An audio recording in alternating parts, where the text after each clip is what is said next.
أعوذ بالله من الشيطان الرجيم بسم الله الرحمن الرحيم الحمد لله رب العالمين الرحمن الرحيم مالك يوم الدين إياك نعبد وإياك نستعين اهدنا الصراط المستقيم صراط الذين أنعمت عليهم غير المغضوب عليهم ولا الضالين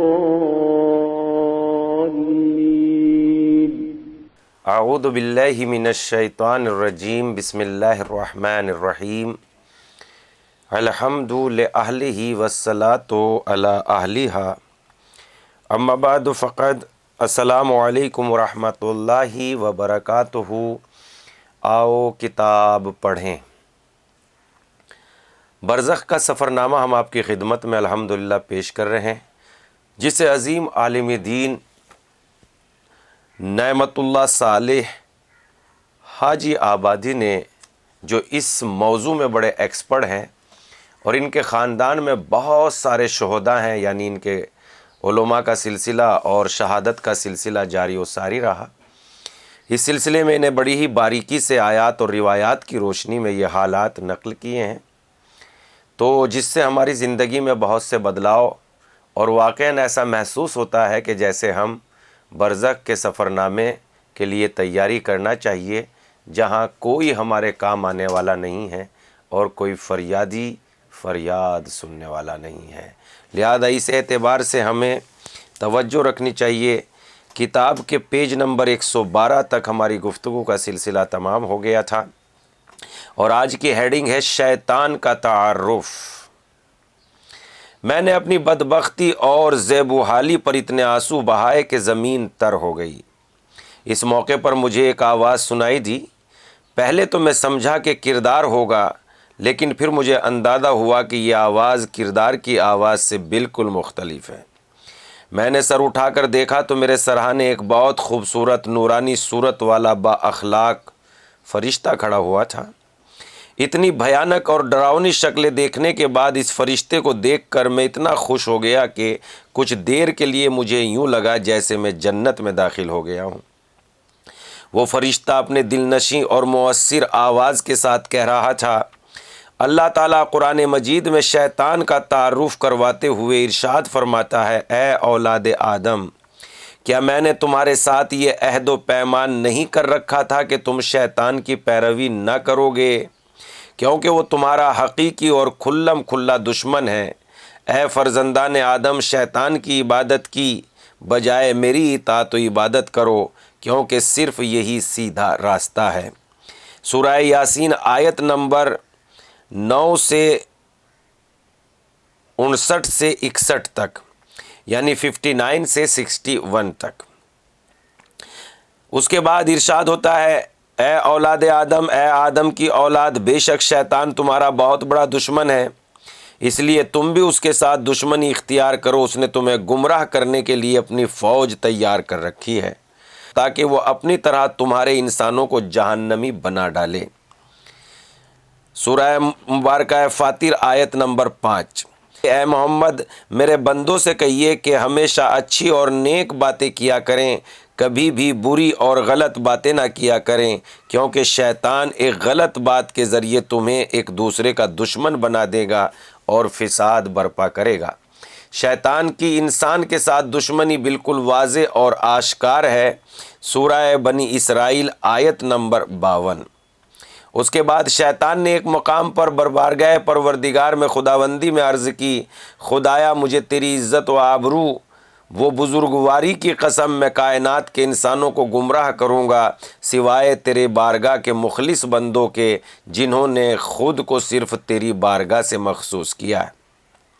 سورہ مبارکہ سعاد آیت نمبر 81۔